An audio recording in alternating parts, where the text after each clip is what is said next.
All right, so today we're going deep, really deep, into the world of Parliament-Funkadelic. Oh, yeah. And to help us navigate this crazy, funky universe, right, we've got George Clinton himself, at least his words, you know. Yeah, through interviews and articles and stuff. Exactly. We've got excerpts from his YouTube channel. Of course, Rolling Stone. Always got to have Rolling Stone in the mix. For sure. Plus some really cool pieces from Splice, Reddit, even the Zune's music blog. That's for the gearheads. Totally. Yeah. Anyway, there's more.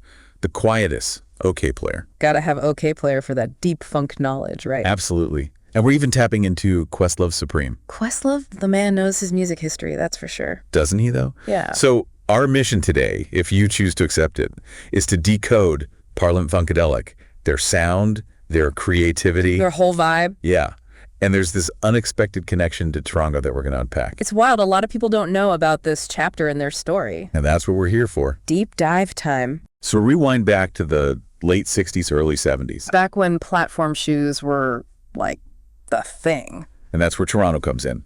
George Clinton, he talks about this clothing store on Yonge Street, Master John. Master John's, yeah. And this wasn't just any old clothing store, okay? This is where Funkadelic got their platform boots. The iconic boots, those things were, like, part of their DNA. Totally. And get this, Bernie Worrell, the keyboard genius behind P-Funk. Oh, Bernie, what a legend. And his wife, Judy, they worked at Master John's. No way. Seriously? Yeah. So you can already see this connection between Funkadelic and Toronto's fashion scene. Like, it was bubbling, man. Toronto in the late 60s, early 70s, a real hotbed for style and music. And it wasn't just about the clothes. Clinton talks about RDale College. Rochdale. The Yeah. University of Toronto residents. And it became like a safe haven for them. Like a home away from home. He describes it as regular kids turning special. And here's the kicker. What's that? The police weren't allowed in. Wow, really? Like a total counterculture haven? Exactly. Yeah. And remember, this is during the Vietnam War. Anti-war protests. Peace and love vibes everywhere. Yeah, and Rochdale, it was like this concentrated version of all that. A microcosm of the counterculture. Clinton says they stayed with people who lived there, got totally immersed in that atmosphere. Sounds like a pretty intense experience. Oh, it was. And then there's this specific weekend in September of '69, Parliament-Funkadelic played at the Hawk's Nest. Hawk's Nest, cool. And the next day, the Toronto Rock and Roll Revival at Varsity Stadium. Wow, that was a legendary event. Talk about a lineup. Wow. Bo Diddley, Chuck Berry, The Doors. And John Lennon, right, with Yoko Ono. Yeah. Now, Clinton said they didn't actually go to the stadium show. Too busy, probably. But he said Toronto felt lit. That's his word. They also stayed at this guy Ron's house in Don Mills. Ron from Don Mills, eh? Sounds like a Canadian name. Right. And Ron, he had connections, helped book them gigs at colleges. Including McGill, right. Yeah. So their Toronto story, it's more than just a few gigs, you know. A whole chapter. It's woven into their history. Now, their stage presence, that evolved a lot during those early Toronto shows. Oh, yeah. They weren't always the crazy, outlandish P-Funk we know and love. At first, they wore suits. Suits? Really? Yeah, but Clinton said the Toronto audiences were kind of cool towards that. They were probably used to the more polished Motown acts. Right. But then, when Funkadelic came back with their crazy costumes... The diapers, the spaceships, the whole 9 yards. Exactly.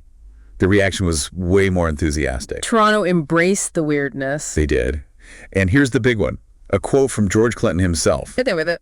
He said, in many ways, the Funkadelic sound is the Toronto sound, basically. Wow, that's a powerful statement. Right.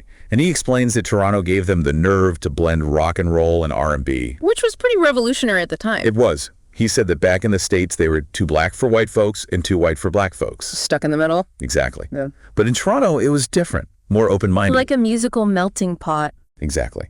And you can hear that fusion in their music, especially after albums like Free Your Mind. And Your Ass Will Follow. And Osmium, that's another good one. For sure.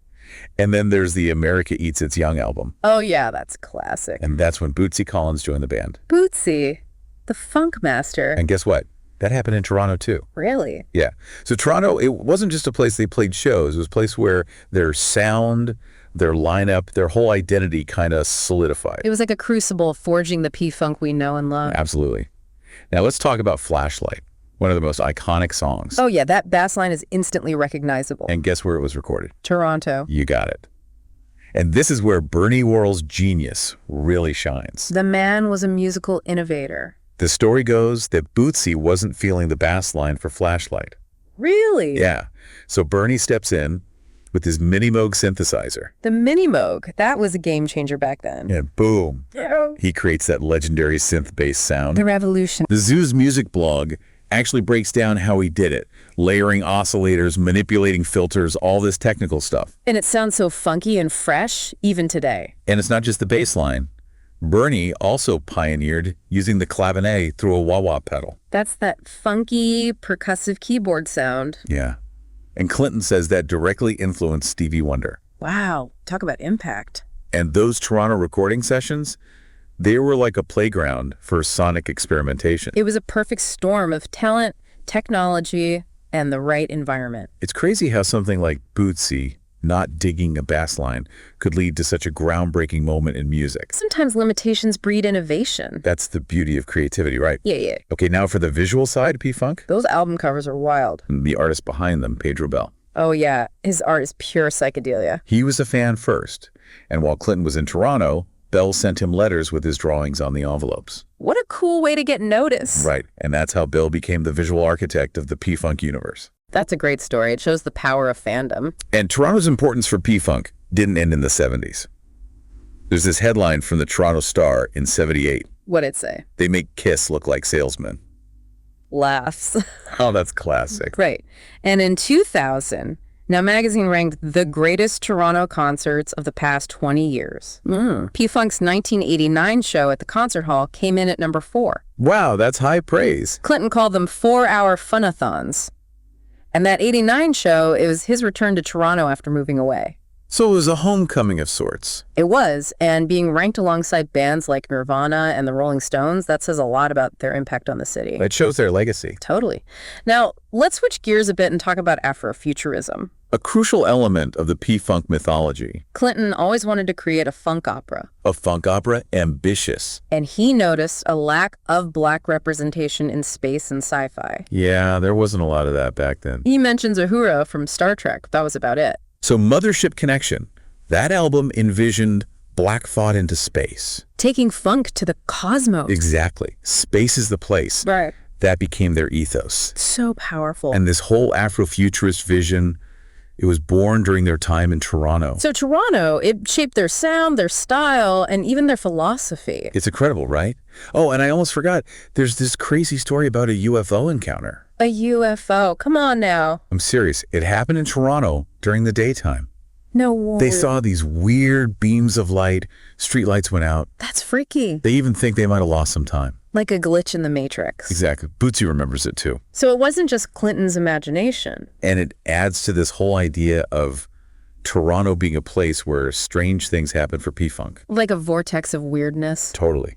Okay, so as we wrap up this deep dive, we've really explored this transformative period for Parliament-Funkadelic. Their Toronto chapter. It shaped their sound, their style, their whole vision. From those early days in the late 60s and 70s. Toronto gave them a space to experiment, to push boundaries. And it led to some of their most iconic music. And don't forget those wild stories, RDale College, Master John's, even that UFO encounter. It all adds to the legend. So after this deep dive, how do you hear their music differently? Yeah, do you hear those Toronto influences? And it makes you think, how can a specific place and time shape an artist's legacy? It makes you wonder what other hidden musical stories are out there just waiting to be discovered. That's what I love about these deep dives. Always something new to learn. Exactly. Thanks for joining us on this funky journey. Keep on grooving. Peace out. Subscribe to my channel.